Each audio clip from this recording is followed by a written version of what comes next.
Hello and welcome. We are the green team of the Legendarium, a podcast ran by fans of the Legendarium Podcast. We have a very special episode today because we have a guest. Stephen Erikson himself is kindly gracing us with a presence today. Before we introduce him, thank you. Before we introduce him, we have a few housekeeping items. As a reminder, Hurinfan and Ashaman are Malazan veterans, while JasnahAsABoy and BefuddledPanda are reading the series for the first time. Today, we'll be having a conversation with Stephen Erikson. We've roughly categorized questions into topics, and each panelist will take turns asking questions. It's going to be a very chill environment. Spoilers for Deadhouse Gates and Gardens of the Moon, but nothing beyond those. Okay, and with that all out of the way, let's introduce our guest, Stephen Erikson. While Erikson is the most underappreciated author in the fantasy genre, since he's won no awards and his prequel trilogy has sold a whopping 63 copies, we are very honored to have him here with us to discuss his work.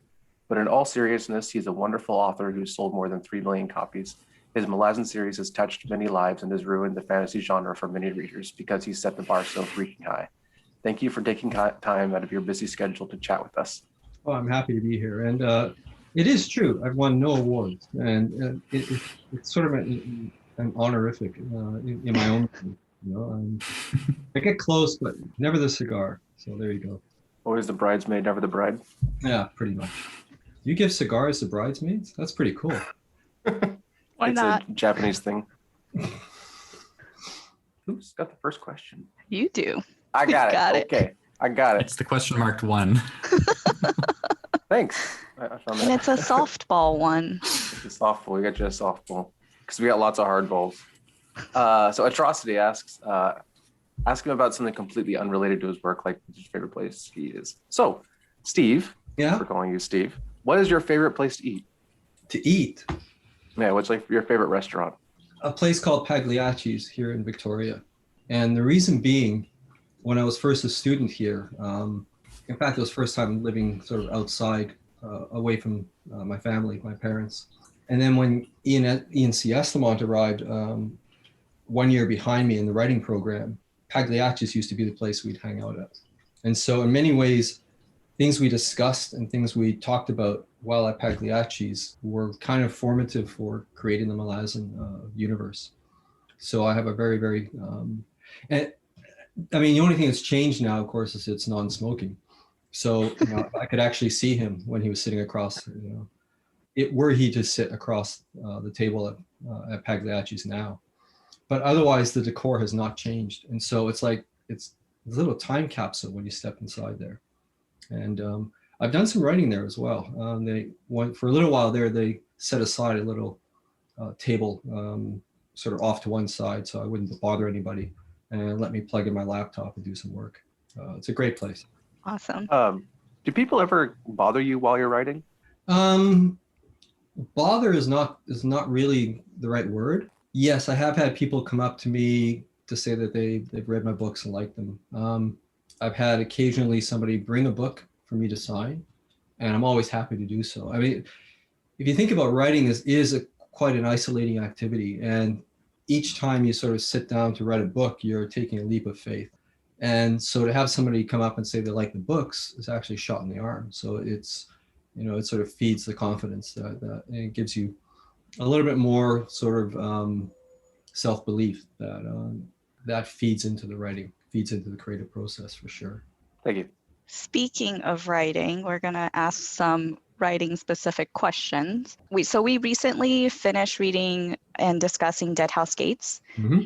You put the reader through a lot emotionally with that one. And there are several brutal battles, there's rape, slavery.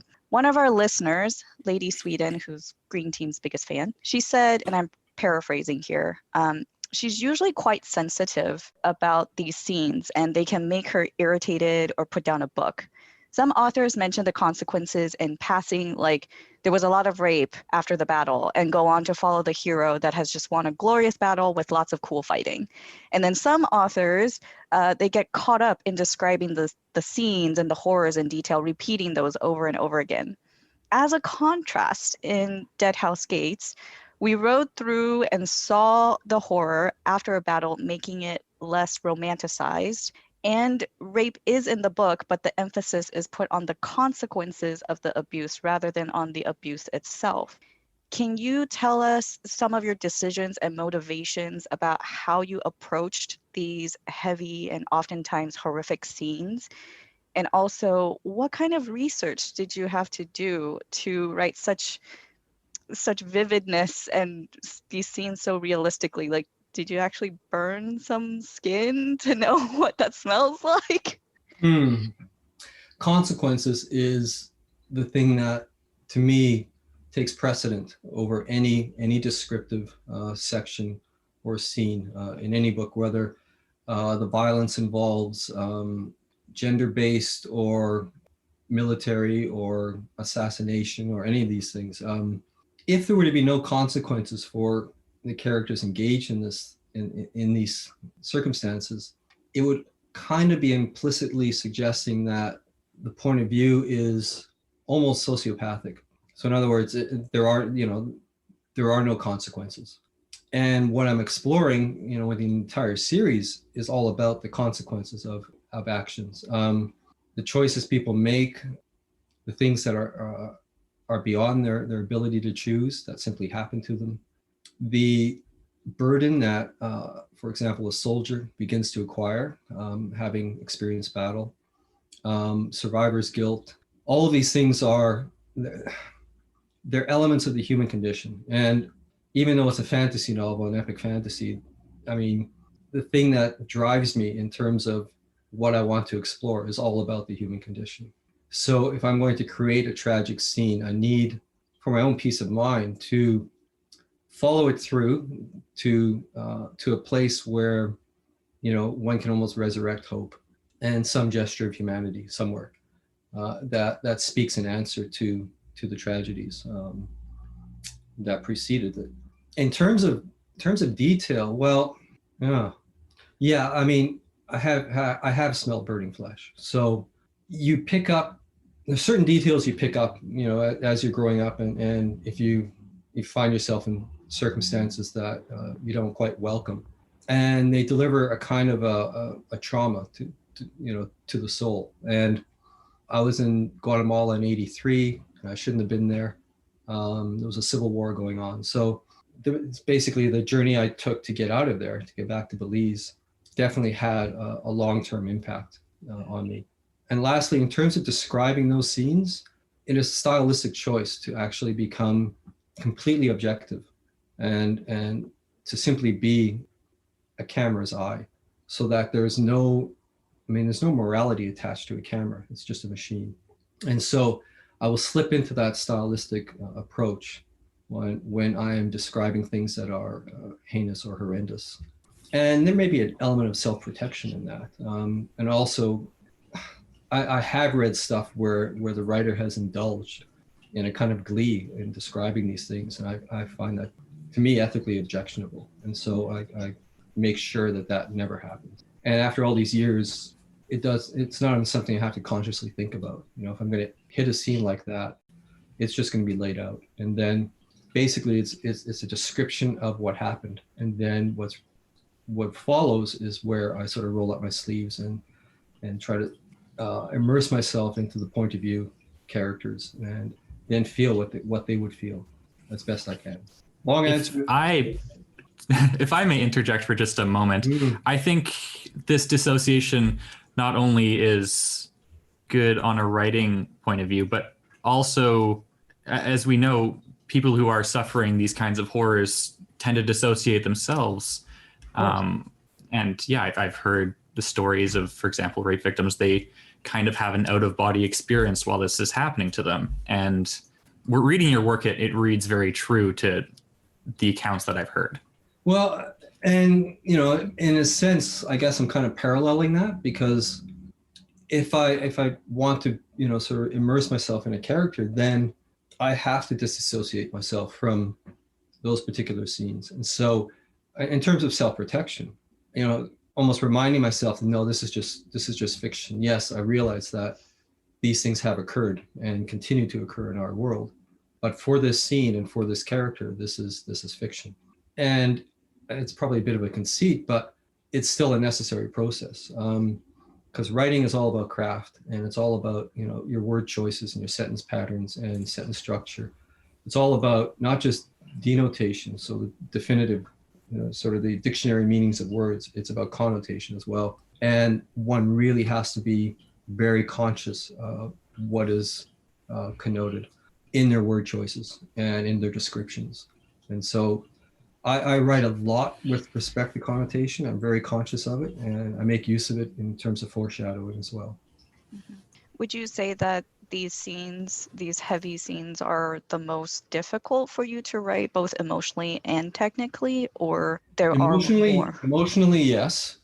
Technically, no, because it is simply a camera and it's recording, and so it's not a scene. It's not a place where you want to put in stylistic flourishes of any kind, nor do you want to be lyrical, unless you're consciously being lyrical to highlight horror. And I have seen that done exceptionally well, for example, in cinematography. Mm-hmm. A lot of films can turn something horrific into something that's visually just beautiful. And it's a weird juxtaposition. And it triggers, I think, a very disruptive psychological state in the audience, which is, you know, in film generally quite intended, quite deliberate. So, yeah, I mean, it's definitely not a place where you want to sort of really be lyrical or anything like that. You're just laying out the facts, plain and simple. So I needed to go read like a paranormal romance after reading Deadhouse Gates to lighten the mood before diving into Memories of Ice. Mm-hmm. Are you similarly affected by your stories that you've written? Did you need a recovery period after you wrote something like Deadhouse Gates? No, I think what happens within the writing of a novel is it acquires its own momentum. And if I want to, I have to maintain the zone, if you will. Not only the momentum in terms of plotting and that kind of stuff and describing events, but the same psychological state that I need to then track and follow and adhere to in the writing of the book. So generally when I'm writing a novel, if I'm reading anything, it's nowhere near related to what I'm doing. Not in terms of genre and not in terms of style, because I'm quite chameleon-like when it comes to that. If I find a book and I'm reading a book that's beautifully written, its stylistic tics and rhythms and patterns just soak into me, and they can affect my writing. So I know when I was writing the Malazan series, the 10 books, it was nonstop, and I didn't read much of anything else. I read nonfiction, if I read anything, some science fiction.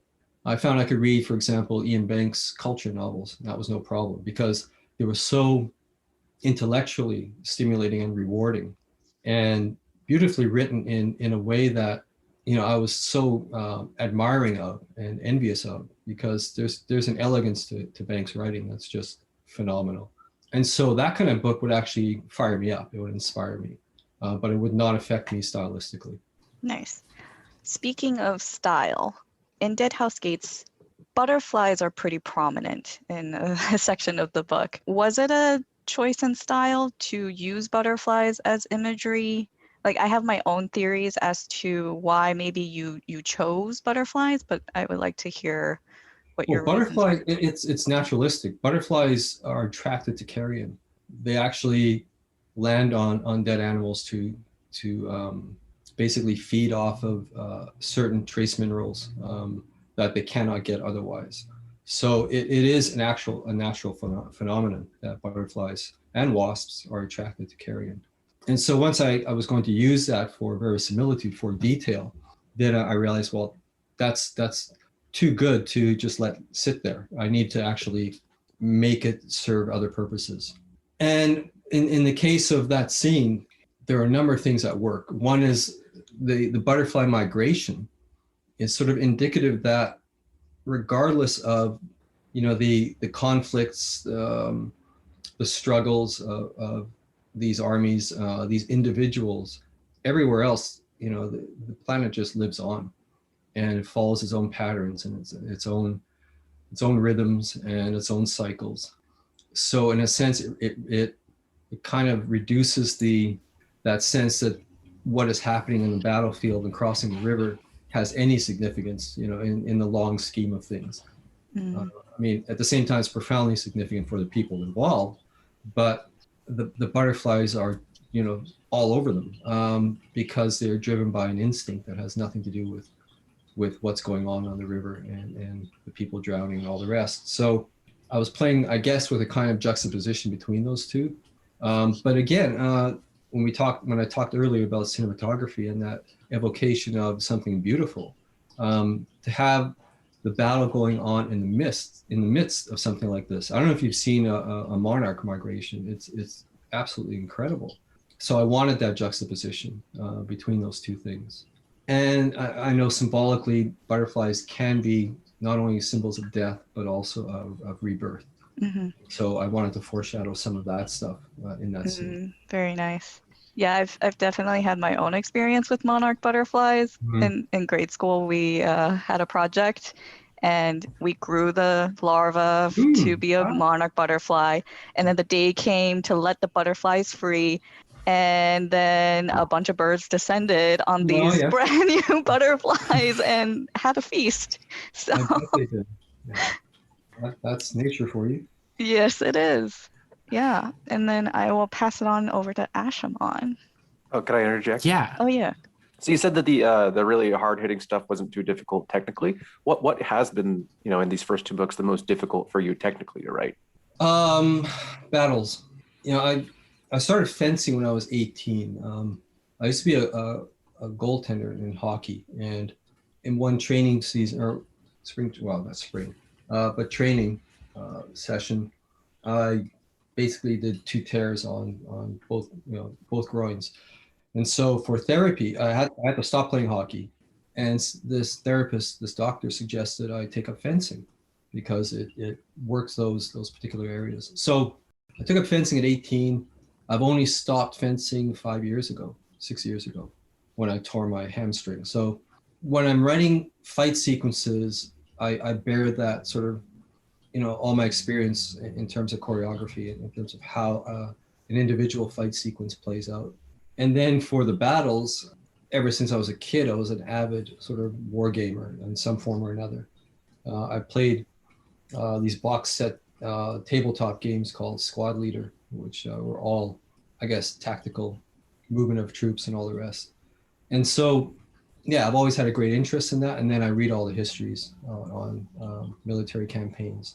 But actually writing it, you have to sort of, you're shifting points of view, you're shifting something called psychic distance, where you can focus down on a single individual for their scene, and then you pull further back for scenes involving numbers of people.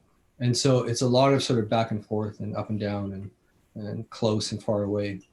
So technically, a battle is a tough thing to sort of pull off. I will add as a comment. Oh, sorry. I was just going to say, emotionally, everything I've said to this point does not apply, okay? Because we were talking only about craft. Emotionally, the toughest scenes are the ones you would think would be the toughest.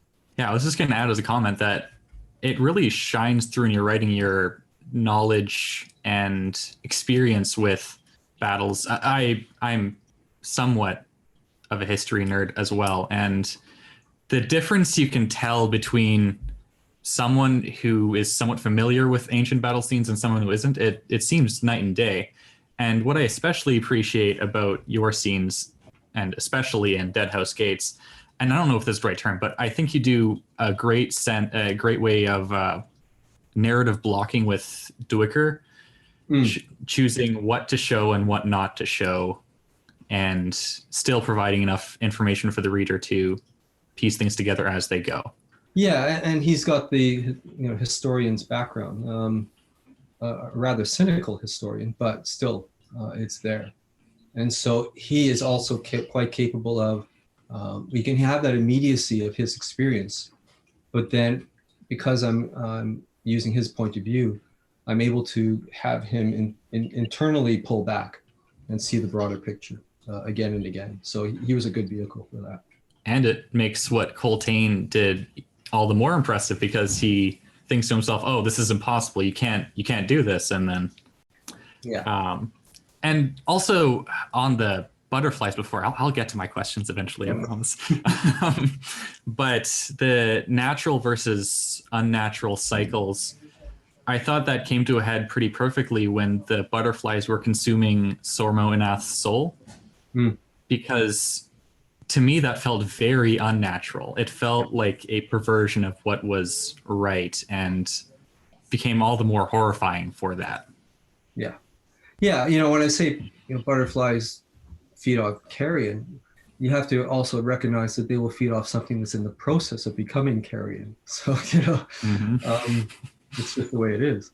So, yeah, they were opportunistic for sure.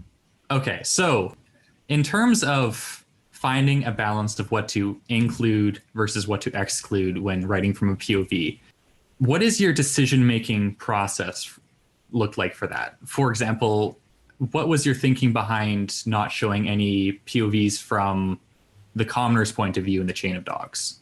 I think we get a few, but only touched on briefly. I think it's the first time anybody's pointed that thing out. And, once you've done so, I'm looking back on it and thinking, yeah, I actually could have done that. I probably should have added a few just sort of average. I mean, I did write about the servants of some of the nobles on the Chain of Dogs. So more slavery or indentured servitude. But yeah, there is that sort of middle ground of just your average person. And yeah, looking back on it, that's probably a little gap there that I could have filled had I thought about it at the time. It's interesting. I mean, point of view in terms of what to include. Do you mean that on a broader scale, like a structural scale, or do you mean that on the basis of the details the character observes or feels being limited? When portraying an event, basically, what is your thought process for what to show, essentially? I guess it's down to where the characters are physically in that sort of narrative space of whatever the event is. If they are positioned in such a way that they would be a very good point of view to describe things, then I'll use them. And I mean, the whole fall outside of Aaron, I think is a fairly good example of that. None of us were allowed to be with Coltane at that moment. And so everything had to, be behind this high wall of the city. And you're standing on the ramparts and you're watching as if you were watching a film. And I wanted that for just, that kind of, there's a remoteness to it and there's an inability to actually reach across, to change anything. And so you're simply left helpless and your only task at that point, with the exception of Squint, becomes to observe and to witness. And I think that's fairly early on where that notion of witnessing started to really resonate in my own mind, because I asked the question, I guess by that point I was already asking the question is, what is it to be heroic? Does an act of heroism require a witness, or can acts of heroism occur without witnesses? In which case, how does one place that judgment, whether something's heroic or not, if it's unwitnessed? And so that, I don't have any answers, but that's something I wanted to explore. I think Dwicker does a good job of that in his internal monologue, which of course ends with him thinking to himself, "Let it not be said that I was one among the dead to accuse the living." Yeah. I think that's what it was anyways. Yes. Good thoughts. When it comes to alternating point of views, sometimes you do it chapter by chapter, sometimes you weave it in within the chapters. Can you articulate your strategy behind doing that? It's quite instinctive. I'll map out a chapter on the basis of points of view. So my note taking just simply, say like chapter 17, and it'll say, I don't know, Duiker. Did I have any of Low? Anyways, say Duiker, and I'll write just the name, and then underneath I'll write Kalam, and then I'll write, Crocus, Mappo, and that's it. That's my notes. And so basically, I just have an instinct. If I've left that storyline behind for too long, I got to get to it. So that's how I kind of hop back and forth and make sure that things are relatively balanced. I know for the notes, I'd have to use a very large sheet of paper, and just to make sure that if I were to scan the chapter list, that I wasn't leaving any point of view behind in terms of one of the storylines. But fairly instinctive. And because I just put the name, then that allows me to, whatever I create in that scene is kind of fodder for the creation of the next scene that has nothing to do with that point of view, but which I can symbolically or thematically or visually link. So it gives me a lot of sort of room to play around with. Because if I were to take full notes on what that character is going through in that point of view, that starts limiting me for the next scene, which has nothing to do with what we just saw or read, but I want it unified in a different level. If that makes sense. Okay, one quick one. I'm going to pass it up for Jasnah in a second. But would you say that intuition plays a big role in your writing process then? Mm-hmm. Yeah, but I'm suspicious of intuition. I don't recognize it as a defense.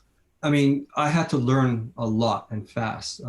Fast by my own choice. But when I got to the writing program, I realized how little I knew.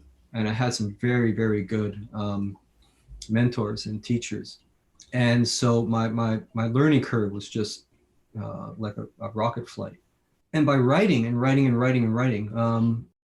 I was very single-minded during both the writing programs I was in. And the more you write, so the more you sort of employ the tricks of the trade or the craft elements until they become second nature. And now, if you look back on it, you could think, well, okay, that's just practice. And that, so is that instinctive now? Well, yeah, I guess in a sense, but it's not naturally instinctive. It required work to get there. It's like muscle memory, piano or playing the guitar. It's the same thing, right? You have to practice. Okay, Jasnah, over to you. Oh, I just wanted to point out that today I'm wearing my witness shirt. All right, very cool. So, for many readers, including myself, and especially in Gardens of the Moon, so far, we try to figure out which characters or scenes or themes might have come from your games with Cam, and which ones were created during the process of writing Book of the Fallen, in and of itself. And I was just wondering if there's like a tell or signs for readers to figure out which comes from which, or if it's fully integrated with no tells. Man, that would be, I can't think of particular tells, except maybe, especially in Gardens of the Moon, there are certain cinematic almost flourishes that came from the film script of Gardens of the Moon, which was the original sort of manifestation of that campaign. And quite often they're played up for laughs. And so that might be a tell, where we set up a very common fantasy trope and then we just completely undermine it and reverse it. Because that's what Cam and I did in the gaming as well as the script writing for mutual entertainment. We would set those things up to make the other person laugh. And I guess thinking about it that way, when I was writing Gardens of the Moon, I was writing it to Cam, and he was writing Return of the Crimson Guard, and he was writing it to me. We were the audiences, no different from the gaming. And so we would write, and sometimes the scenes would be stuff we had both experienced in the gaming or in the script writing. And so we just sort of stayed honorable and acknowledged, those scenes so that the other person could recognize that, they had participated in the creation of that. And then other times I'd be following along the general sort of idea of making Cam laugh. And so I'd write a scene to that effect. I remember that, and that wasn't just in Gardens of the Moon. There's a scene, I think it might even be in the last book, with a character of his called Temper that I wrote just specifically to get a laugh out of him. So it continued all the way through. And that was long after we didn't, a lot of what we wrote was not gamed. Gardens of the Moon, yes. Some elements of Cam's stuff right now in his Path to Ascendancy books. But a lot of the other stuff was not gamed with Cam and myself. I ran a game with a number of other people and they were parts of, I won't give any more details because I haven't gotten there yet. But anyways. And only if it's not spoilers for past Deadhouse Gates. What was your most unexpected outcome that was gamed that happened at like the Yeah, table well, you'll get to it, but it won't be until book 8. with Cam or Something with to look others? forward to. Pull the hounds. Yeah. Veterans of the series will know exactly what I'm talking about because it's all predicated on 20D dice roll. So Hurin Oh, wow. vigorously nodding his head. Do you have any advice for creating interesting worlds and characters in tabletop RPGs? it helps to travel, to actually, and I don't mean just travel to resorts, but actually travel and immerse yourself in other cultures. That certainly is helpful. If you can't do that, go to a used bookstore and find an out-of-date anthropology book or out-of-date any kind of anthropological sort of analysis, sociological analysis of various peoples all over the world. Those are highly useful in terms of creating cultures that will stand on their own and yet feel different to the audience. Geography, geomorphology, I don't know about you, but if you're going to set a city full of dwarves up in the highlands, well, they're going to need to eat something, these dwarves. So you better set up the infrastructure around it that actually allows them to feed themselves. Same for, the 50 kobolds in the 10 by 10 room in the dungeon. These people actually have to eat something occasionally rather than just waiting for adventurers to show up for their barbecues. So yeah, those kind of things, it depends on what the person, if you get a game for laughs, then do it. We've done that. We've had, I fought my way into a 10 by 10 room that I had to kill, 50 orcs or whatever it was, to get there. And that's all it was a 10 by 10 room. So they would have been like sardines in a can. But we just did that for laughs. So. All right, I'll pass it to Ashaman. Oh, sorry, go ahead. It's okay. I think you're giving Ashaman some ideas for his next D&D campaign. Oh, if you're running a campaign, honest. here's some advice. If your magic system has illusion in it, just go to town on that one. You can max out players like you would not believe. Yeah, I want my players to succeed, but I do not want it to be easy for them. Good.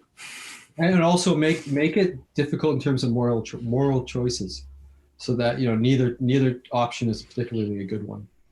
But Ash is my DM, and I could say that he does that a lot. Yeah, excellent. Good GM then. Thank you. Okay, so one question of particular interest to me is, how has your background in anthropology influenced your view of writing? Additionally, what have been your favorite historical or archaeological periods and regions to study, and your favorite authors from those periods, or of those periods? From those periods. Now that's a small list of authors, isn't it? I mean, if I were sorry. If I Favorite history author. Oh, I see. general. Right, I was going to think. I'm looking at Bronze Age Greece or Iron Age Greece. I'm looking at Homer, and a few others.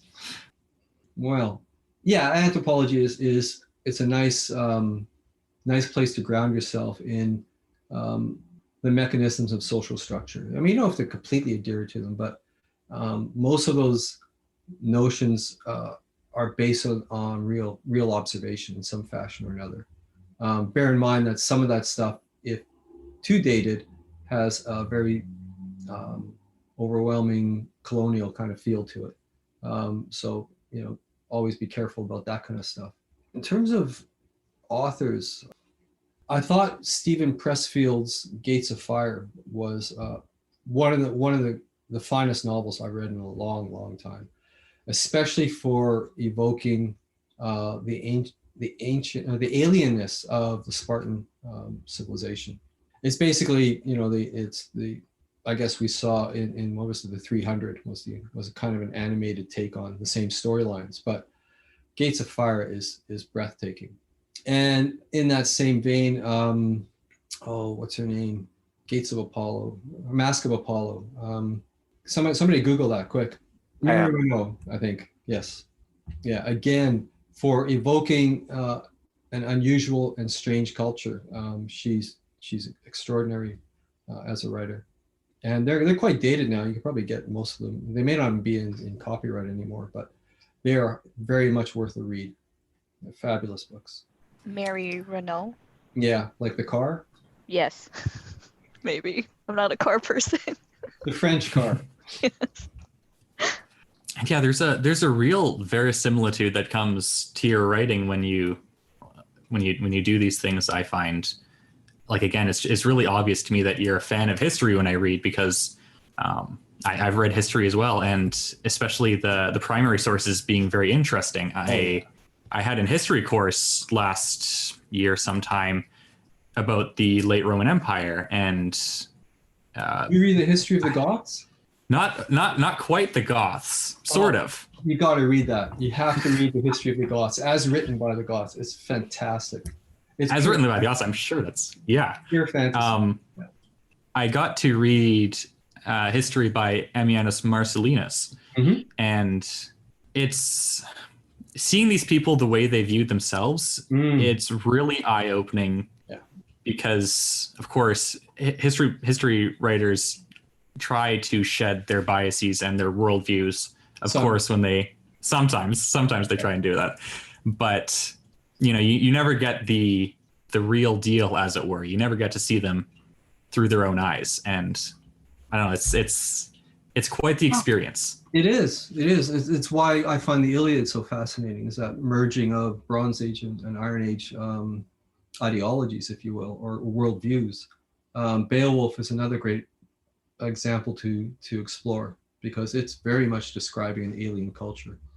So yeah, I mean, the primary sources are, if you want to really get into sort of the things that can feed a fantasy story, primary sources are awesome, and they'll give you an amazing voice as well. The voices of those, I mean, they're all in translation, obviously, but unless you can read Anglo-Saxon, I guess.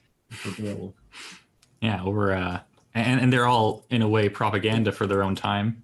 Yeah, of course. Yeah, or Sanskrit. Now that I think about it, yeah. Do you have any anecdotes from digs that came up in your writing? From digs? Yeah, they show up all over the place. I'm trying to think specifically of some. No, nothing's coming to mind, but I'm well aware that I've used a lot of things going on in digs. Digs can get pretty crazy, especially by the end of the summer when you've been out in the bush for the whole summer. People get crazy. And that whole idea of becoming bush crazy, bushwhacked, is real. It's a real phenomenon. And it's like all sort of the civilized, that veil is stripped away slowly, bit by bit.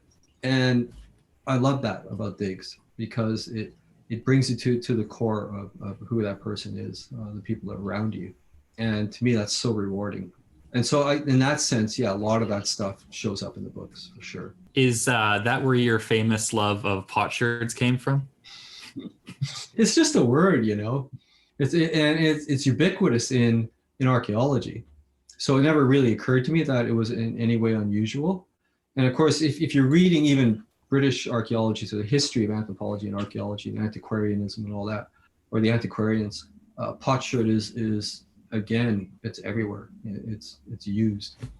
And here's the other thing, because I'm trying to evoke a world that has, the rubble of many past civilizations underfoot. There's an example. I was in, after the dig I was on in Belize, I eventually ended up on Isla Mujeres, which is an island off the northeast coast of the Yucatan. And I had hooked up with an American woman from, I don't know where she was from, Colorado or something. And so we were briefly traveling together. And we went to the far end of the island where there was a Mayan temple ruin. And the story was that this is where women were sacrificed and thrown to the sea, basically. And as we I can't remember how we got there. We may have walked. It's a small island. Anyways, as we were walking up the rough path or track that took us to the temple, this is a place that has no ground cover at all. It's no trees, nothing. It's all been logged away. And, so we're walking and gravel's crunching underfoot. And I looked down and I realized none of this is gravel. It's all potsherds. And so it's just broken pottery. And I'm picking up pieces and I'm seeing, late Mayan dynasty or late Mayan period, early stuff, you name it. Almost every particular style of Mayan pottery you could imagine, including Toltec influenced stuff, just all underfoot. And you have all these tourists walking up and down, and I would hazard to guess that 99% of them never notice that it's not gravel they're walking on. So that had a huge effect on me, because this is the remnants of civilization, and that's what you're going to find. You're going to find the inorganics. Those are the things that are going to survive. Nothing else will. So if you're writing scenes and creating stories that are set in a place with a deep history, what else will you find underfoot? All right. So the inorganics and honey. If it's properly preserved, yes. Yeah. But yes, I have taken up enough, and it is now Panda's turn to ask the questions. Okay. Going back to more technical aspects of your writing, sort of. So we've learned a little bit about the editing process from AP, aka the Critical Dragon, on YouTube. You've noted that you wrote the beginning of House of Chains, which I have not read yet, as a response to criticism about keeping single points of views. Mm-hmm. We were wondering how you decide if or what to change when receiving feedback. Do you ever change your writing based on what you consider fair criticism from the audience? Absolutely. It'd be silly not to. If it's a fair criticism, if it's a valid point that's raised, then yes, I definitely take it on board. The instance with the fourth book and the single point of view in the beginning, well, it kind of, maybe I'm being somewhat facetious when I say that. I got pissed off at somebody saying I can't stick to a single point of view. But on the other hand, I knew I wanted to explore the classic barbarian ethos. And in order to really sort of pull that across, I needed to immerse the reader sort of relentlessly within that sort of mindset. So those two things sort of solved each other, right? I could stick with that one point of view and thereby sort of answer the challenge of critics, but also explore something I really knew I needed to explore. Nice. I mean, one of the things about sticking with a specific point of view is that the readers get to grow more attachment to that character. However, you've not read that section then, have you? No, I haven't. Yeah, well, that is the assumption, but I guarantee you that I'll start digging the foundations out from under you on that one. So cannot wait. So yes, in other fantasy books or just fiction in general, typically having that one single point of view, you get to do deeper dives, grow more attached. However, with your magical writing, I don't know what to call it, you made me feel attached to a character that I knew for like 5 seconds, like a few sentences. And specifically, I'm talking about Pearl from Gardens, not Pearl from Deadhouse Gates. The demon, yeah. Yes, the demon. And I just, how? Do you know that you've done that? Not really. I learned the craft of writing as a short story writer. So, the pressure is always on to condense things. And I had it really drilled into me that less is more. Mm-hmm. And so I think what creates the emotional effect on that scene is, one, it's unexpected, because for the reader, it's a demon. And so one thinks of it as this sort of maniacal, raging creature. But even Cam and I in our gaming, we started exploring very quickly the idea that all a demon is the inhabitant of another realm of existence. And so it's got its own life over there, and it's probably part of its own civilization with its own value systems, its own loves, its own, you name it, as complicated as ours. And so to be suddenly, plucked out of that place and then coerced into acting on behalf of some powerful being is intrinsically unfair. So, when I get to that scene, yeah, I have in my head that I already have great sympathy for Pearl. Mm. And now the question was, how do I convey that in this scene so that it's not intrusive from the author, Mm-hmm. but it actually makes sense with respect to the scene itself and his imminent fate. And it serves that other function of, once you've indicated that this monstrous being has already accepted that it's about to die, that then rebounds on just how nasty Rake is without me having to show you how nasty Adamander is. So it has that multiple sort of function. And yeah, I guess I suspect there was editing involved where, eventually I reduced it all down to one line from Pearl. And that was it. One exchange between him and Quickman. Yeah, very beautifully done. Thank you. I'll have go ahead. sorry. I have two things. One thing has two sources. So it seems to me that a lot of the time an author's best work originates when someone pokes them a bit, it's the poking the bear kind of thing. Mm-hmm. And okay, I guess a question here. I know you're a fan of Hemingway for his writing, at least. Mm-hmm. His famous 6-word story. This reminds me a lot of that. Right. Yeah, and of course, part of the writing program involved reading a lot of Hemingway and Faulkner. They were both sort of used as sort of the extreme ends, but complementary at the same time. In terms of writing style, lyricism, sentence rhythm, opposite ends of the spectrum. And so I ended up reading a lot of both.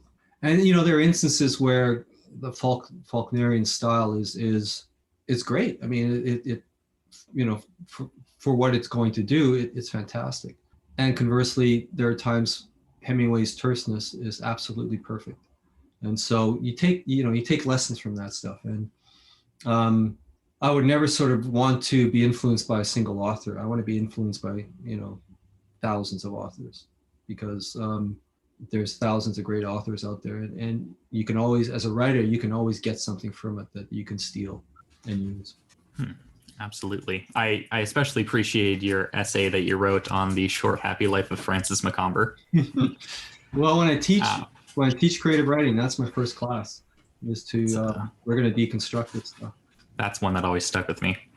Hurin. I'm going on a very different subject now. So I know you tell your audience a lot that, like, don't worry about the details, they're not important, but I'm going to ask about the details. Right. Gardens of the Moon is kind of famous for its Gardens of the Moonisms. And the whole series has lots of inconsistencies, and I'm sure most of those are purposefully. But Gardens of the Moon feels especially egregious in this regard. So why did you choose not to include, like, the Bone Phone or the Talon, Magic Dead Ring Warren, or some of those small things that ultimately aren't important but are definitely different in later books? Yeah, I think probably what happened was, if there's 8 years between book 1 and book 2, I would suspect that they were even less important to me, and so they just got left behind. And I would not, I'm not going to sit here and say, oh, that was all deliberate. No, it's not. But given the conceit that this is a kind of historical compilation of events, whereas there's at least the hint that there is an author behind all this, like in-world author, as opposed to me. Inaccuracies are just part of the package. And so I don't sweat that stuff. I mean, I later on you'll discover that I actually swapped genders in a major character. Oops, these things happen. Are you talking about Orphantal? Yeah, okay, 2 of them then. No, there's a Jagut as well later on, Verandas. And then of course I'm, in reading the Carcanus, and especially Fall of Light, I realized that I'm just going to have to acknowledge it and play it up, so that even his best friends aren't quite sure of whether he's male or female, and it's there, So I'm especially a fan of the prologue to the Carcanus series. Yeah. Well, that again is framing. So once you frame it that way, you're just left with a lot more leeway in terms of whether this is going to fit any reasonable timeline, because it won't. I mean, that's not how histories originally were told anyways. They weren't really about timelines. Herodotus, he would basically throw out, yeah, well, this was 200 years ago, or this was 500 years ago. And there's random numbers basically. So, and I like that. I think that's cool. I suppose for Panda and Jasnah, we should say that the framing for the Carquinus books is a poet telling the story to Fisher, actually. Yeah, and another poet. Yeah, and he says, I don't remember everything, and the stuff that I don't remember, I'm just going to make up. Pretty much. Nice.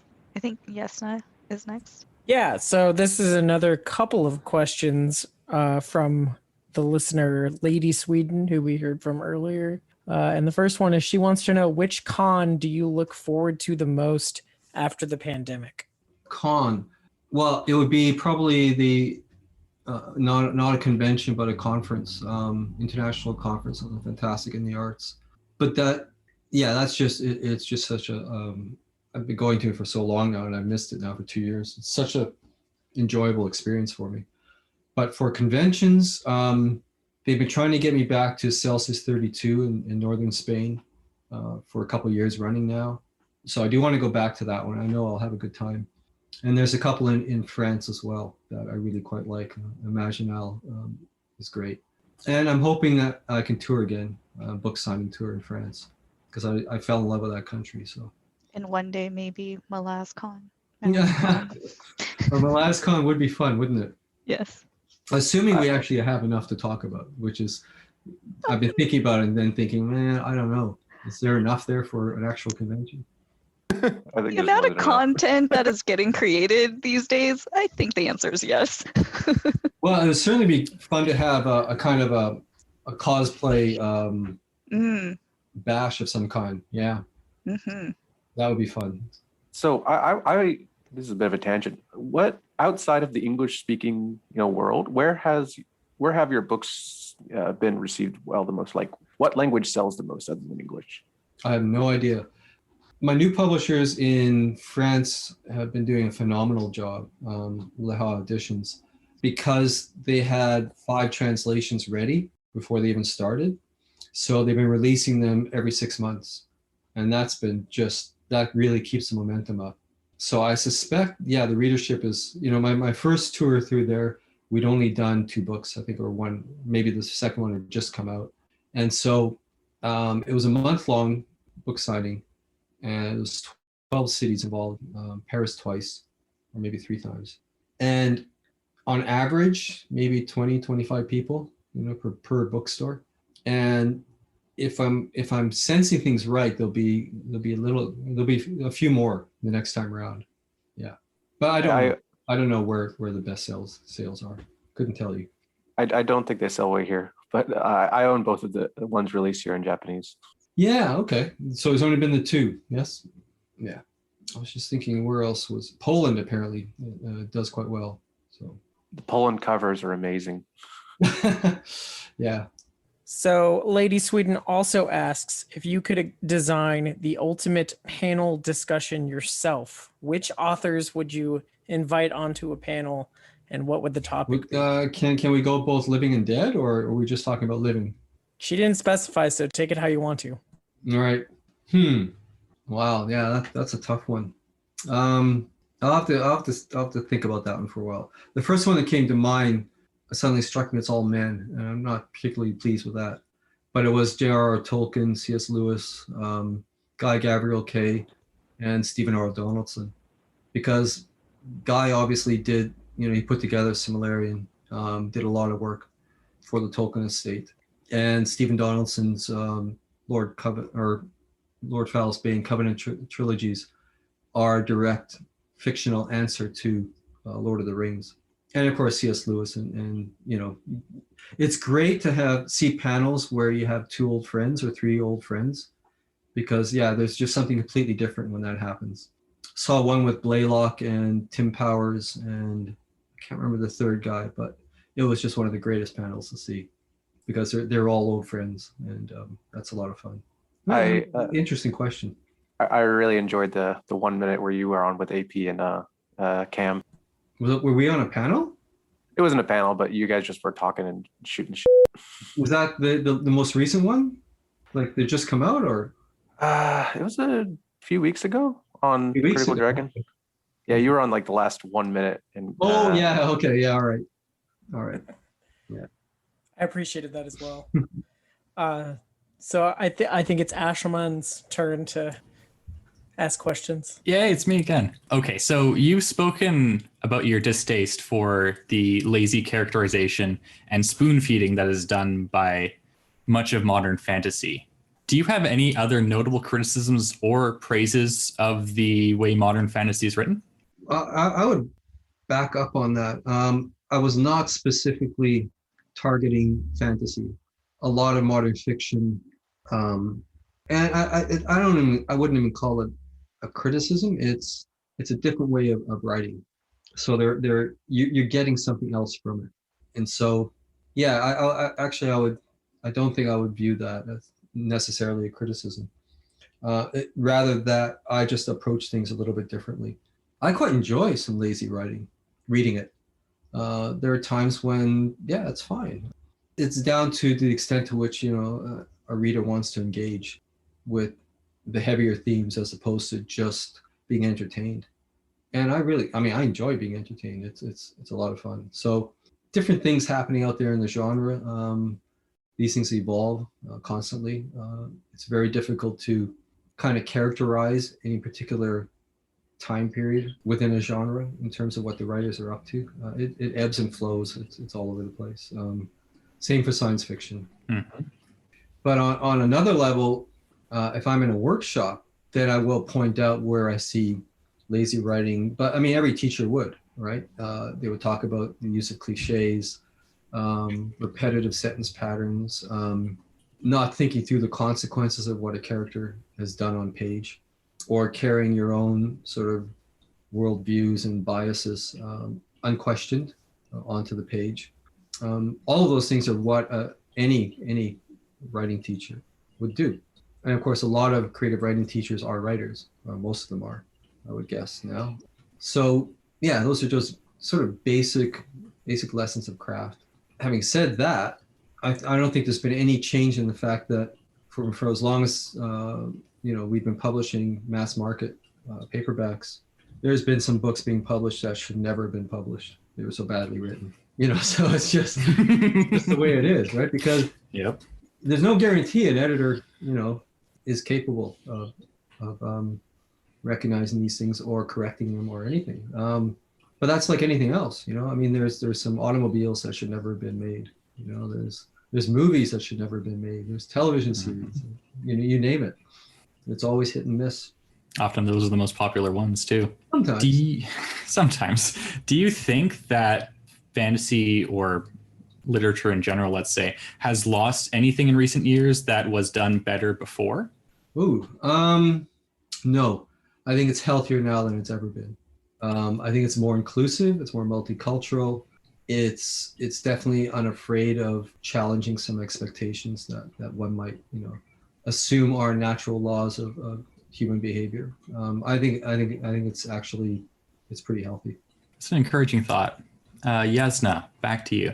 So this is the one I'm most excited to ask probably for the whole night, partially because it's going to increase my reading list, even though you've already done that earlier in the interview. And that's that recently you made a comment where you contrasted Deadhouse Gates with grimdark fantasy and fiction and talked about how Deadhouse Gates uses tragedy and presumably the rest of Malazan Book of the Fallen to provide a kind of psychologically cleansing catharsis. Mm-hmm. And you mentioned some older works that influenced you doing that in terms of Malazan, but are there any other authors in fantasy or fiction in general from nowadays or I guess even older stuff, but are there any other fantasy novelists that do this same kind of like tragedy catharsis thing that you're doing with Malazan? Because I think it's brilliant. I can't have an answer in terms of fantasy because I basically I don't read fantasy. Haven't read fantasy in a long time, partly because I don't want any outward influences when I'm writing stuff. Science fiction, I was very powerfully affected by Becky Chambers, her second book. Wish I could remember the name of it. She has interesting titles. I like that was very emotionally affecting. For science fiction, yeah, I mean, she's a science fiction writer, so quite a few of them come to mind. Any of the culture novels, but consider Phlebas definitely has that tragic element to it. I'm trying to think in terms of catharsis.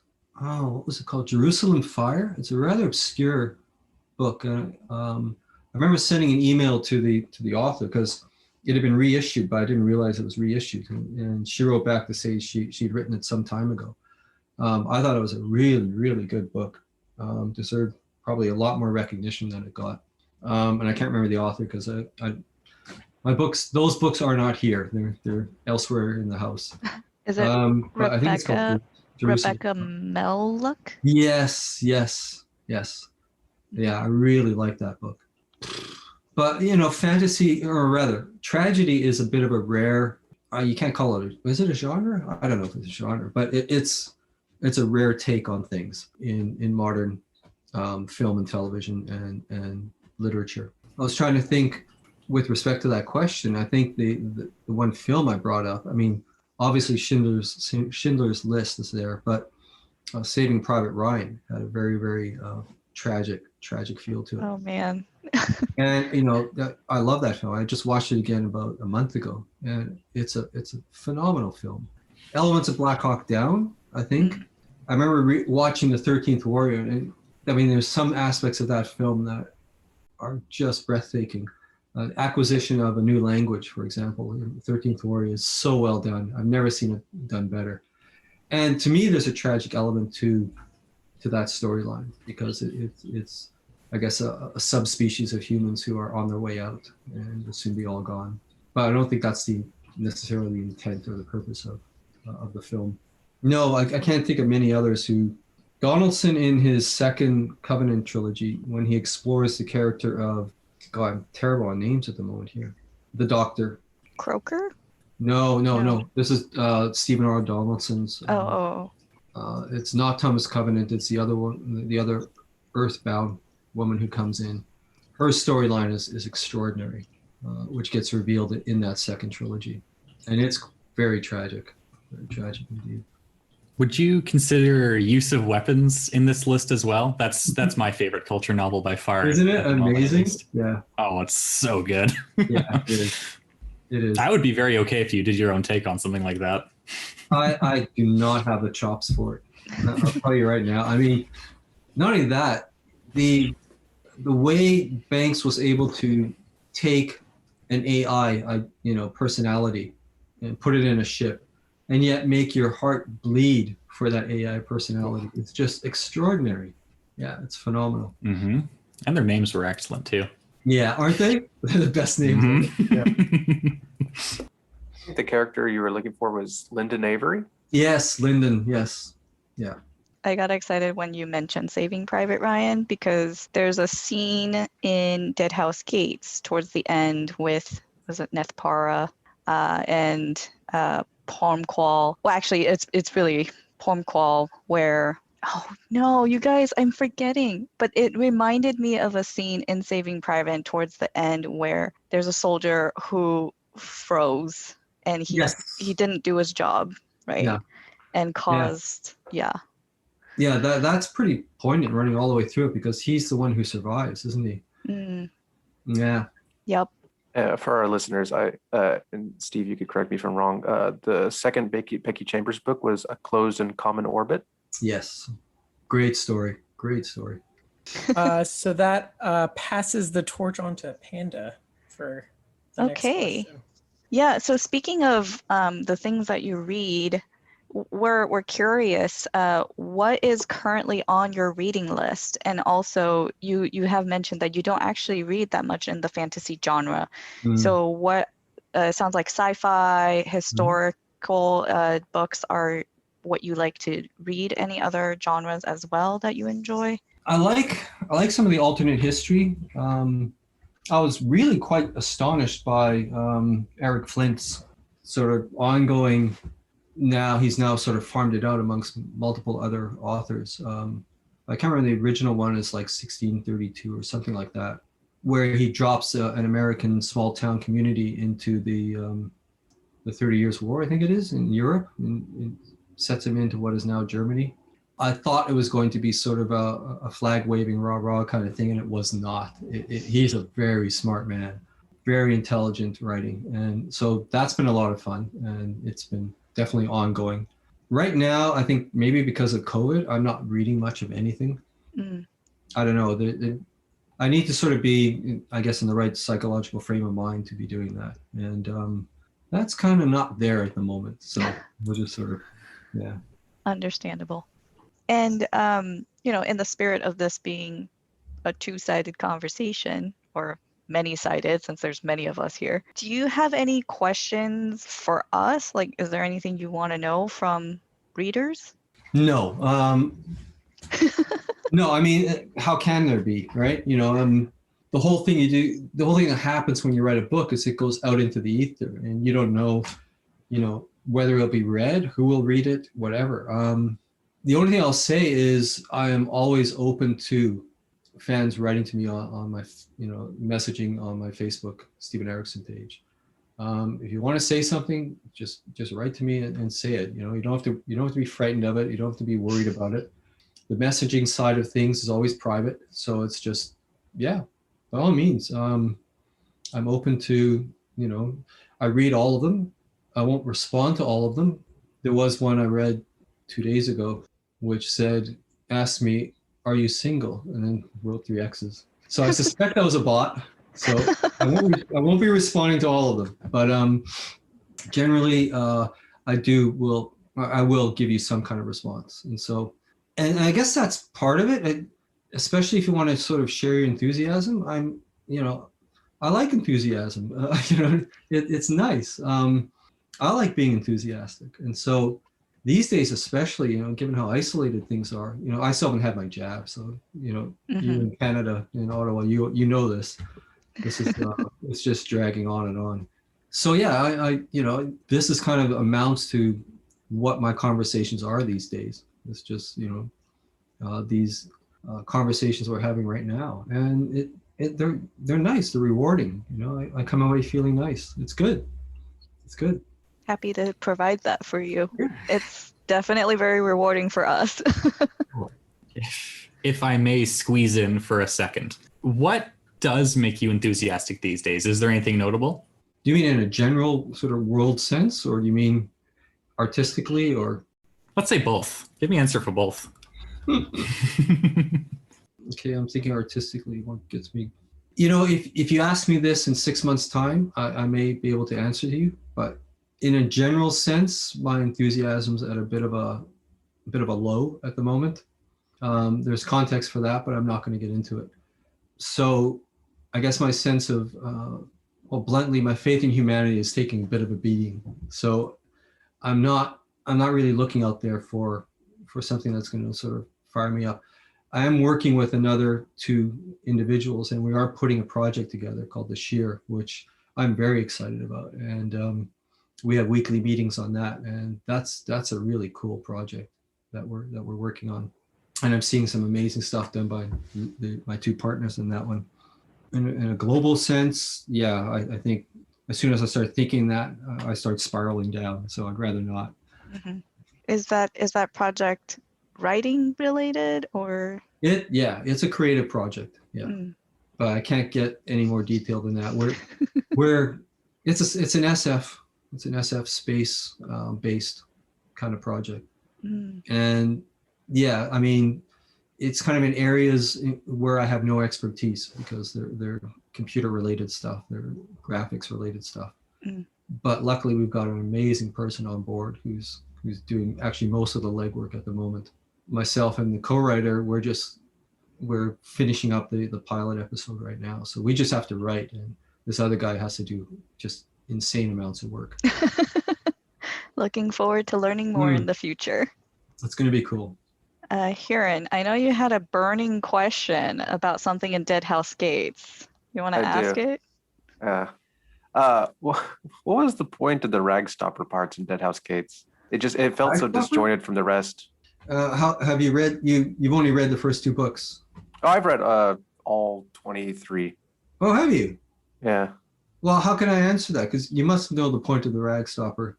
Well, now I'm second guessing myself. Go back and read all of them again, Aaron. Oh, okay. Well, I guess But- we'll edit out this But question. also, bear in mind, sometimes both Cam and I, we created scenes just for the hell of it that were just fun. Mm.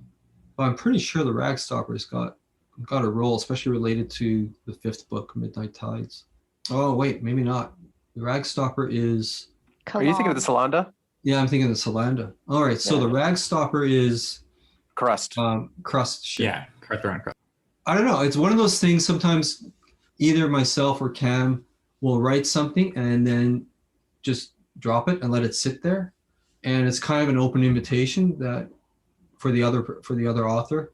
If you want to pick that up and run with it, you've got the foundation for it. It's already set in place and you can take it anywhere you want. And in this case, maybe Cam didn't pick it up. That happens. Are you saying it's definitely going to be in the Gistal? I don't know. Confirmation. I've not seen it. I've not seen the gist all yet, so I don't know yet. Can I ask you something about co-writing the world with Cam? So, like, where in the process of writing do you show Cam your stuff and he show you his stuff? Like, when do you see it for the first time? Believe it or not, I see it when you guys see it. Yeah, initially, no.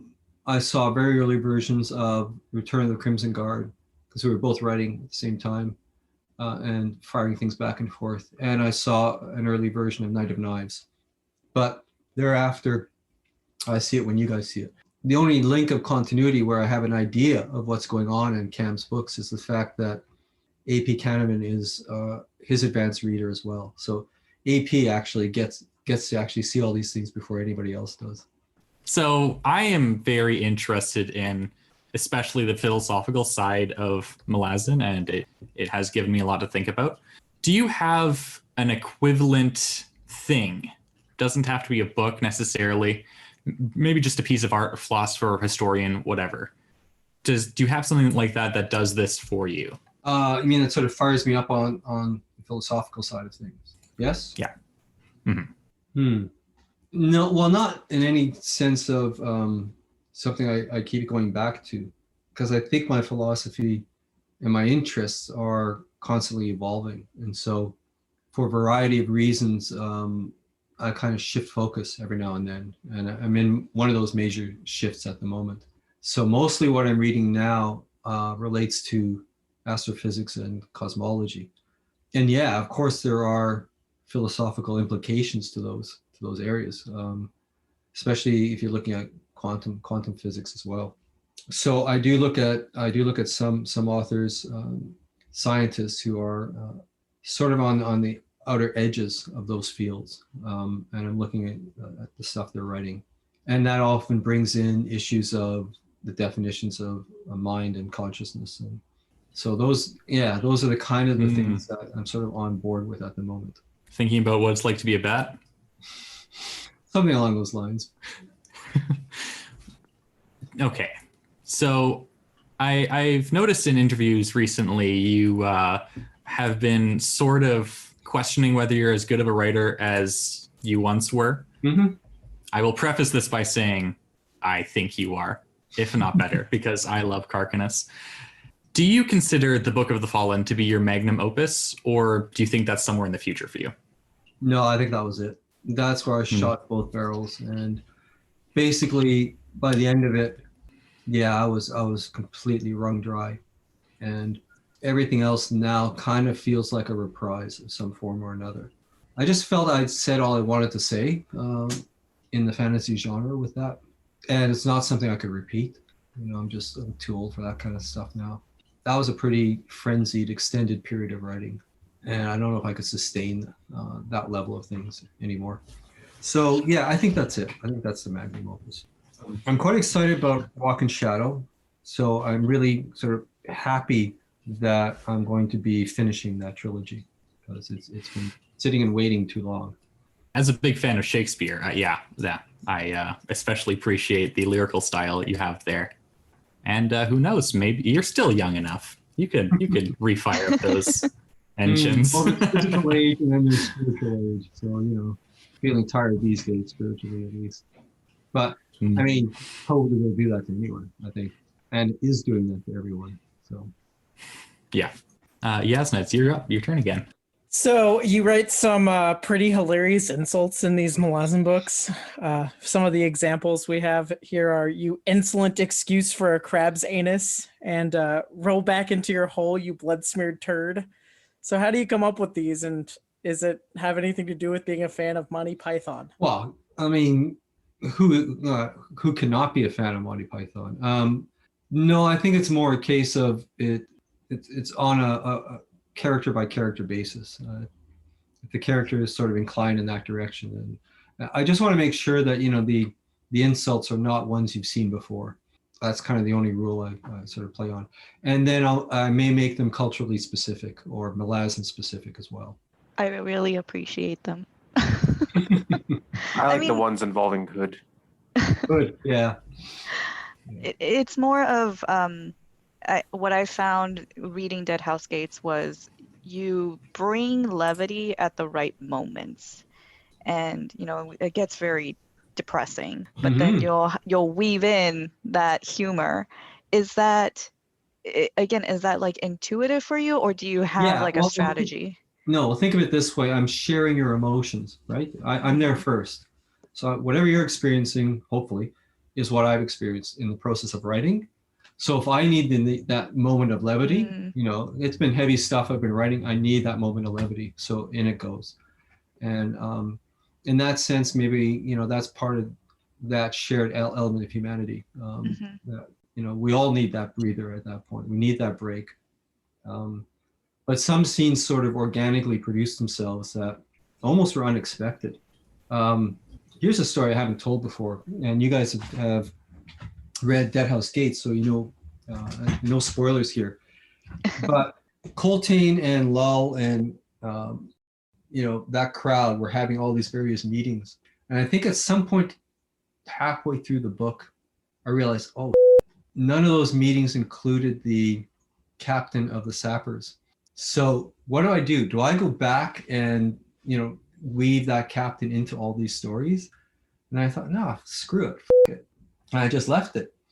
And then, as you say, there's these moments of levity that one has to have. And suddenly, I got to that moment, and suddenly everything fell into place. I said, this is perfect. It wasn't deliberate, but this is perfect. Now is the time to bring that captain to the front of stage. And so, yeah, I mean, I had a blast writing that scene because it was as fresh to me as it would be to the reader. That's awesome. We've had theories about okay, what has this captain been doing this whole time? How have they been able to communicate to this person? I know. And it's all because I simply forgot about it. Awesome.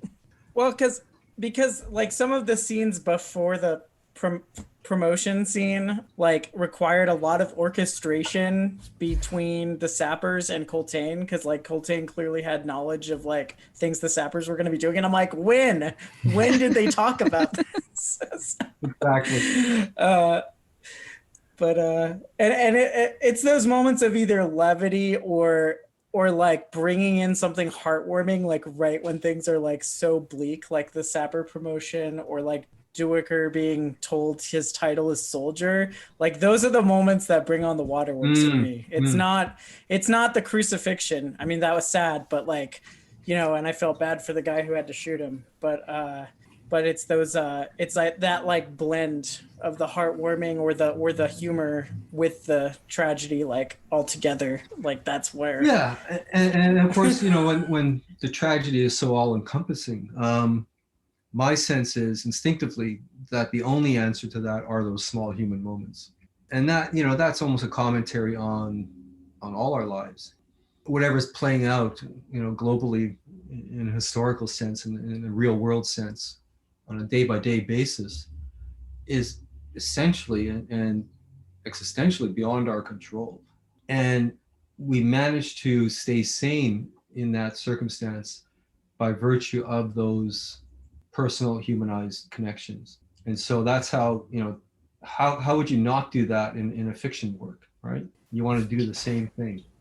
You want to make those small moments the ones that are actually more important than those broader, larger things that are outside of our control. It's also been my experience that these kinds of things really complement each other in terms of narrative and emotional impact, because I always laugh harder when it's a sad book, and I always find it more sad when I just finished laughing, right? Mm-hmm. And I think there's a lot to be said about how tragedy and humor rely on each other. Yep. But yeah, I think you did it very, very well in your series. Well, thank you. And I believe that it's Ashaman's turn for. Oh yeah, look at that. I have a again. small question. Have you read Pratchett? No, Oh, I know it's weird, but I tend not to read. The only comedic writer I can think of who I've read is George MacDonald Fraser and his Flashman books. He also did a standalone called The Pyrates with Pyartes, which is so over the top. It's a blast.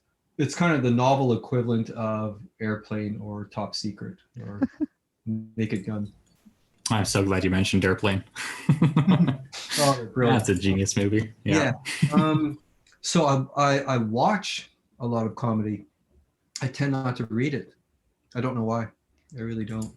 It kind of begs the question, are you looking forward to, like, quote unquote retiring from writing so then you can read all the stuff that you haven't read in fear of, influencing your writing? Yeah, I don't know if I suspect I'll write till I drop, realistically. So yeah, I'm always poignantly aware of all the stuff I've not read from other people and have missed and probably will miss. But I'm also open to the idea of something just sort of being thrust upon me and somebody saying you got to freaking read this. That's cool. I mean, that's always fun. But yeah, part of one aspect in terms of this idea of retiring is I do miss the fact that I'm not able to do get onto digs, archaeological digs, the way I used to. And of course, the older I get, the shorter the time period in which I'm sort of physically able to get on a dig gets. So I do feel that as something that I do want to get back out into the world, because those books are and being a writer is so immersive and isolating. I'm longing for just a nice dig to volunteer on. Something to do with your hands that's not just typing.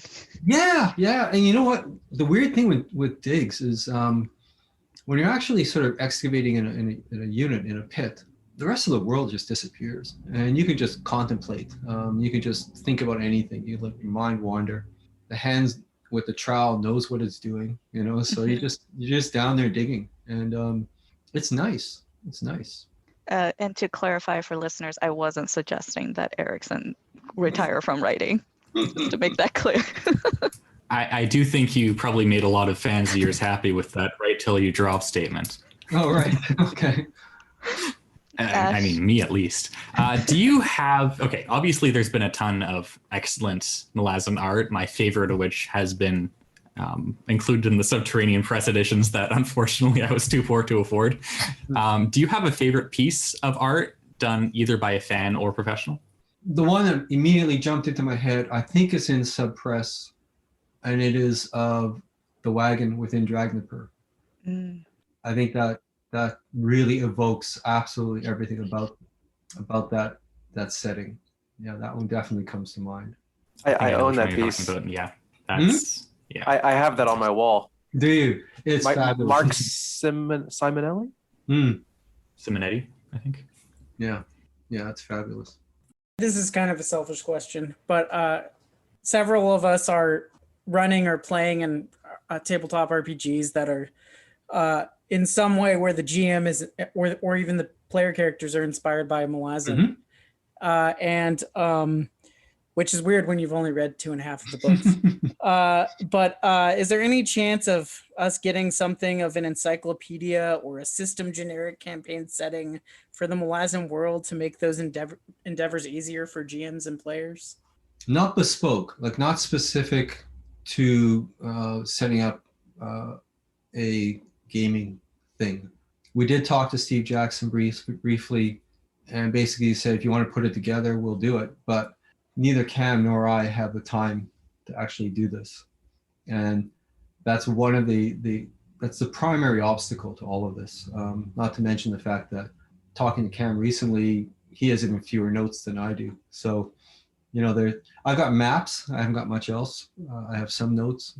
And so in that respect, I don't know. I mean, we have been contacted by some people a number of times on creating a resource book for gaming. But then their interest seems to drop off and we don't hear from them. So that's happened a number of times. And then I guess the only potential news might be related to subpress, but that is going to have to await, I guess, their PR programs, et cetera, in terms of forthcoming things. So there might be something, bubbling around in that direction. I can't give you any firm answers to that quite yet. Yeah, I figured that would be your answer because I actually made a comment telling AP to ask you and Cam that same question. And he said, but how would they write more Malazan books? Which one do you want, an RPG or Malazan books? And AP Canavan and I decided together that we would have to start a cloning program to clone you and Cameron so that we could get this done. Yeah. I never know. We might solve the aging problem at some point. That would make things easier.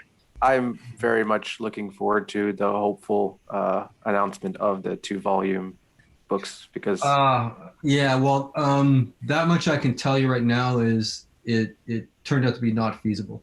But that doesn't mean that something coming from Subterranean Press is no longer in the picture. Something is coming, but we're trying to sort of work out the final details of something's coming. So that's all I can tell you right now.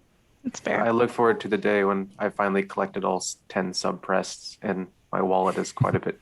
It'll be far in the future. Yeah, I should point out that, I think somebody somewhere commented that, they're making all this money off the original subpress editions, to which I have to clarify. Number one, I earn nothing from these. They send me the books. That's all they do. They send me like 20 copies. Mm-hmm. Number two, neither subpress nor I make any money off of resale.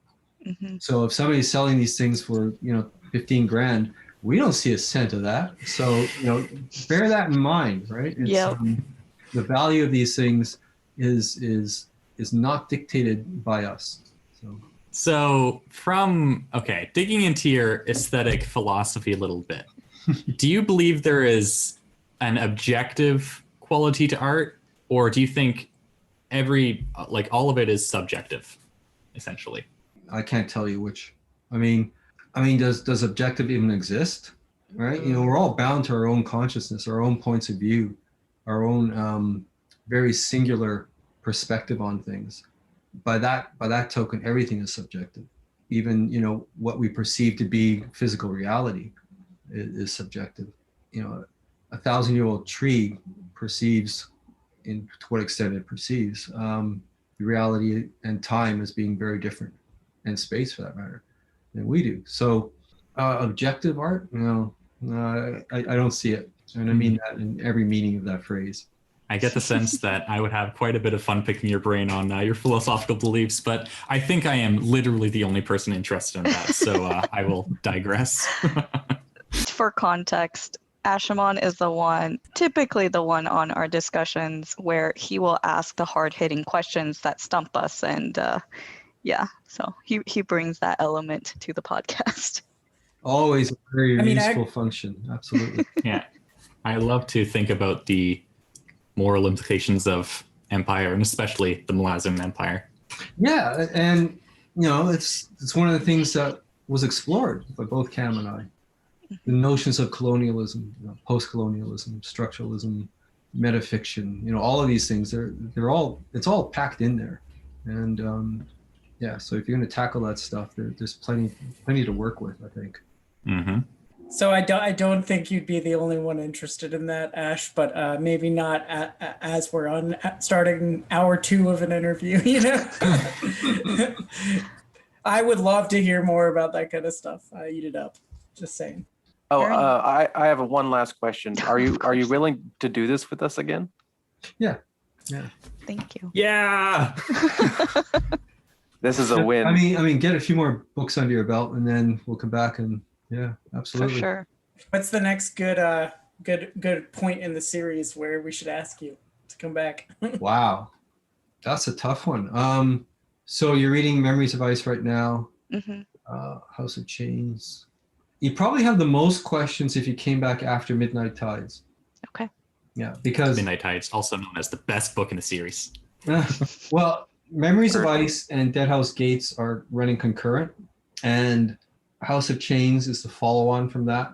And then there's a complete shift of environment, even continents, with Midnight Tides.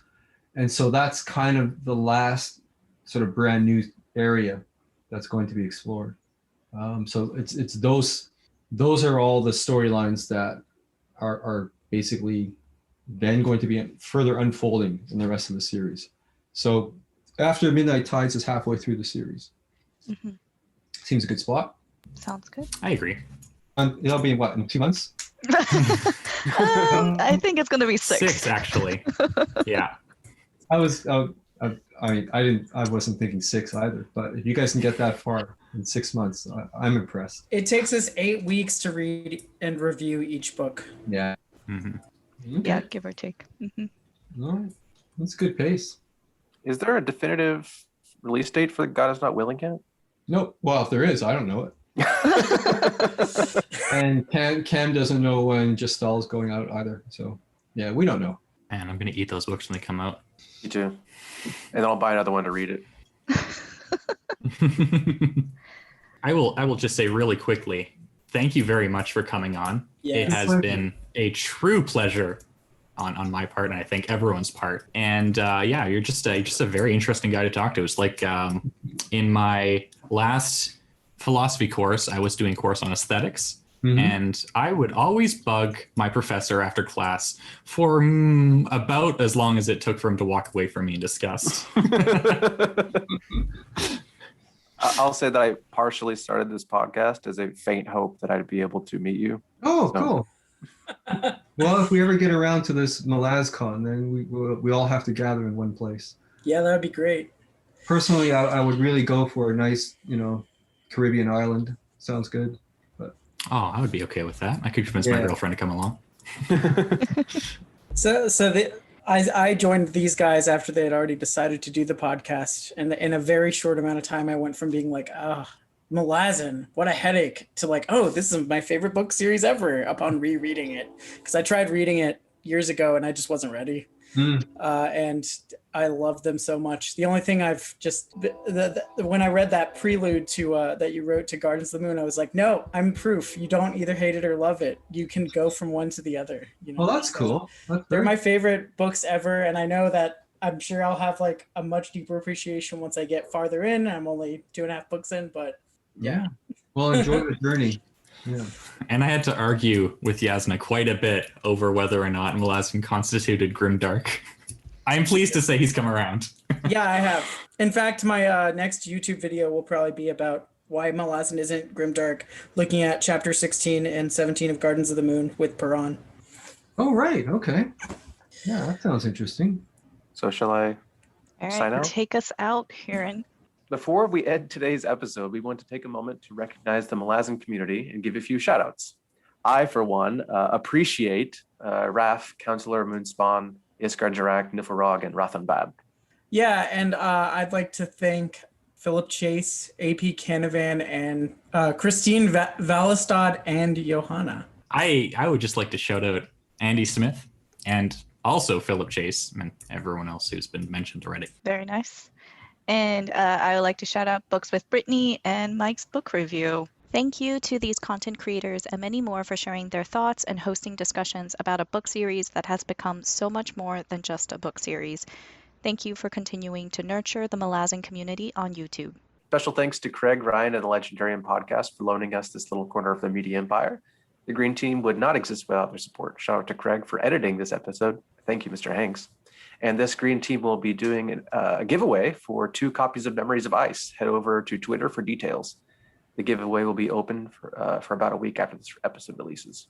And that concludes this episode. If you want to join a read along or join in the discussion we're having, check us out on the Legendarium's Discord. You can find the link on thelegendarium.com and follow us on Twitter at Green Team Pod. We welcome feedback, please.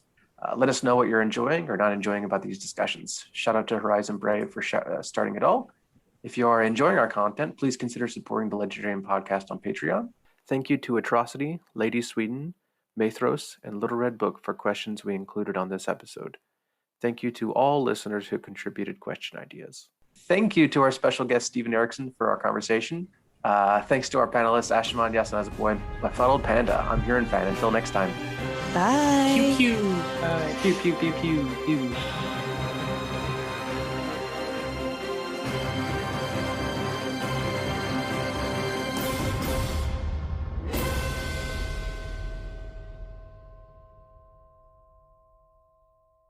Hi. So there is a little bit of interview content that we were not able to include in the main episode. So here's a little bonus, but it does contain series spoilers for the Malazan Book of the Fallen series. So if you have not read all 10 books yet, do not listen to this next part. But if you have already read the rest of the series, then enjoy. You've been warned. And if you need to click away now. Otherwise, enjoy. Okay, bye. Oh, I guess it's my turn. Apart from Fellison, do you have any characters you consider to be particularly interesting that you feel go unappreciated by readers? Udanas, I think, is unappreciated. Dennis is an excellent character. I love Udanas. Sorry. Oh man, him and Troll. Yeah, I liked writing Udanas because he was so cynical. But in terms of unappreciated, in many respects, I did not appreciate Crocus until he shifted from Crocus to Cutter back to Crocus. And now I look back on it, and I really like that evolution of that character. Crocus was the only filmic intrusion in our fiction. We wrote him for the television or the film script. He was never in the gaming. So he was sort of an outlier from the very beginning. And so I didn't have that kind of, years of gaming attachment to him at all. But he had an important role in Gardens of the Moon. And I thought, well, I'm not going to excise him. I'm not going to just drop him out because he wasn't in the games as a character. But then I was stuck with him. And so, I had to carry him along in the group. The more you do that, the more you slowly, I guess, become invested as a writer into exploring this storyline. And, it was going to be, and it is, depending on whether you've read ahead or not, it's a protracted storyline, protracted love story. And I like that. So, yeah, probably he's pretty underappreciated. I think of who else might be underappreciated. I think the tragedy of Red Mask is underappreciated. But again, most of you don't know what I'm talking about, so that's okay. I'll say that my appreciation for Crocus mirrors your own. In that Gardens of the Moon, I'm just like, he's just some annoying teenage boy. But I really enjoyed his development in Deadhouse Gates, and then especially in Toll the Hounds, just good stuff. Yeah, Toll the Hounds is where I realized, no, I have to end this story. I have to bring it to a proper conclusion, a semi-conclusion. It comes back, in the last book. But so I was really, very conscious of, I need this guy's story, and I needed Chalice as well. He is also a uncomfortable reminder of, at least to me and Hurin, the realities of being a teenage boy. He's pretty much the teenager in Gardens of the Moon, isn't he? He is. Yep. Yeah.